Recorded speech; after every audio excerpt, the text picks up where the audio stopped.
સાતમાં એક પાઠ આવે છે પ્રાદેશિક સંસ્કૃતિનું ઘડતર. એમાં દરેક પ્રદેશની વિવિધતા હોય છે. હવે એમાં એક વિવિધતા છે ખોરાકની વિવિધતા.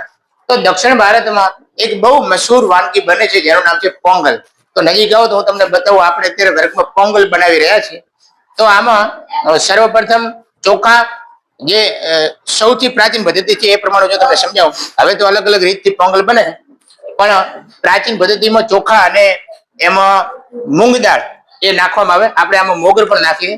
તો એને બાફ્યા પછી એને આવી રીતે હલાવતા જવાનું અને એમાં દૂધ નાખવાનું. સરકારશ્રીની કૃપાથી આપણી પાસે સરકારી દૂધ છે સંજીવની, તો આપણે એમાં નાખશું. મૂળ પોંગલ જે હોય છે એમાં મગ અને મગની દાળ છે, ચોખા એને બાફ્યા પછી એની અંદર દૂધ નાખવામાં આવે અને દૂધમાં ખાંડ નાખવામાં આવે. રાહુલભાઈ એક થેલી બીજી આપો. પોંગલ એ તમિલનાડુ રાજ્યનો મુખ્ય તહેવાર ગણાય. કર્ણાટક, આંધ્રપ્રદેશમાં પણ એને ઉજવાય. પોંગલ જે છે તમિલ મહિનો આવે થાય, એટલે કે જાન્યુઆરીનો મધ્ય ભાગ, અને ત્યારે આ તહેવારની ઉજવણી થાય. પોંગલ એક પ્રકારની વાનગી જે છે જે તમે જોઈ રહ્યા છો. અસલમાં પોંગલનો મતલબ થાય ઉકાળવું, અને આ પીણું થઈ સુકન બનતું પીણું કહેવાય. જયારે મહેમાનો બીજા ઘરે આવે ને ત્યારે આ દક્ષિણ ભારતના રાજ્યોમાં પહેલાના સમયમાં, હવે તો ચા આવી ગયા, બીજા ઘણા પીણા આવી ગયા, ત્યારે પોંગલ આપતા કે ભાઈ મહેમાન આવ્યા છે તો એમનું સ્વાગત શાનાથી કરશો? પોંગલ થી. બરાબર? તો તમને કેવું લાગે છે, કેવું પીણું બનશે? શું લાગે, કેવું પોંગલ બનશે આપણું? મસ્ત. મસ્ત બનશે. પોંગલ એ કયા પ્રદેશનું વિશિષ્ટ પીણું છે? તમિલનાડુ. તમિલનાડુમાં. એ સિવાયના કોઈ રાજ્યો ખરા? ના. દક્ષિણના રાજ્યો કેમ નહીં? આંધ્રપ્રદેશ, કર્ણાટક, આ વિસ્તારમાં પણ પોંગલ જે છે એ પીવાય છે. સરસ. હવેના સમયમાં તો પોંગલ માત્ર પીણું નથી રહ્યું, પણ અલગ અલગ પ્રકારની રેસીપી બનાવીને એને ખાઈ પણ શકાય. તો તમે શું ઈચ્છો છો અર્જુનભાઈ, ગુજરાતમાં પણ પોંગલ બને? હા, બને સાહેબ. બરાબર. આજે રેસીપી શીખ્યા પછી તમે ઘરે જઈને બધા બનાવશો? હા. સરસ. બેન, કેટલી વાર છે પોંગલ તૈયાર થવામાં? બસ તૈયાર જ છે. તૈયાર જ છે? હા. જોઈએ, હાલો ત્યારે. તો પોંગલ ને બરાબર આવી રીતે આપણે શું કરવાનું?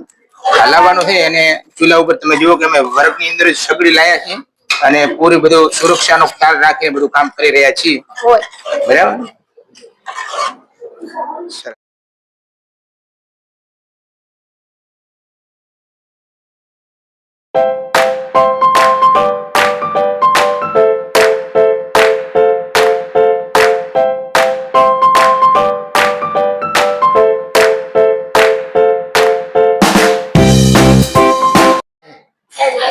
સરસ છે.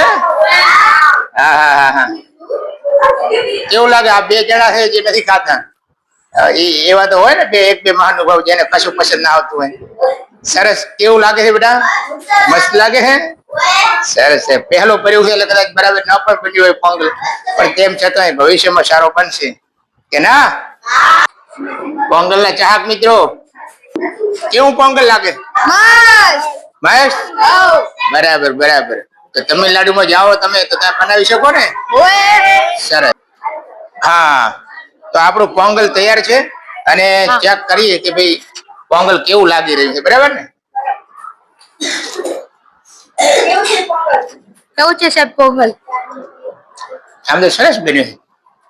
શરીર માટે હિતાવ. અંદર ચોખા આવે, દાળ આવે, મગ આવે. જે ખાય મગ તેના ચાલે પગ.